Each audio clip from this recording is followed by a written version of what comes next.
এটা সেটারা প্রিয়াসার ভাগ্য লেখা।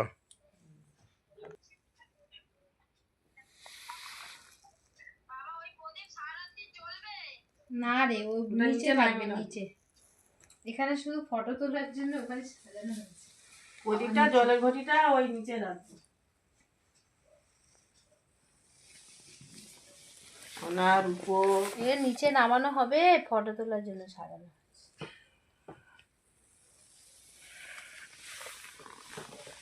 সোনার উপর শাড়ি, তালপাতা,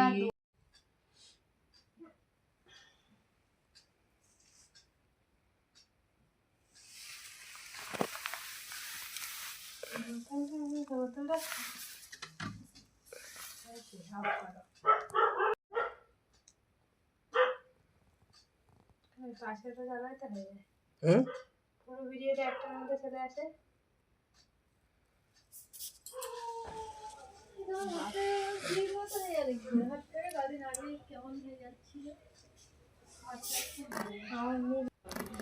কালি হয়ে গেছে, কালি এবার করা হচ্ছে। প্রদীপের আগুনটা একটু কমে আস্তে করে দিচ্ছে। এবার ঘুমিয়ে পড়েছে,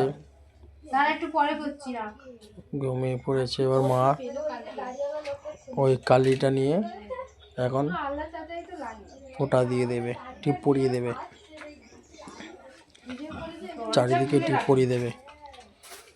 কপালে, না একটু দরজা খুলে রাখবে, তাহলে ঢুকবে করতে গে কোণে, শেষের দিকে, মাথার বাঁদিকে দরজা একটু ফাঁকা থাকবে। কি সুন্দর লাগছে দেখো, টিপটা পরিয়ে দিয়ে মিষ্টি লাগছে। দেখো পুতুল, পুতুলের মতো লাগছে, দেখো না। দেখো, দেখো ঠাম্মি মা করে দিচ্ছে। এগুলো হচ্ছে কি বিধাতার লেখা। দরজা খোলা থাকবে হালকা, চোখের এই কোণে লাগিয়ে দেওয়া হচ্ছে। না না, দূরে দাও, লাগিয়ে দেওয়া হচ্ছে। দিতে হয় একটা দিক করলাম, একটু হয়ে গেল ব্যাস। দেখো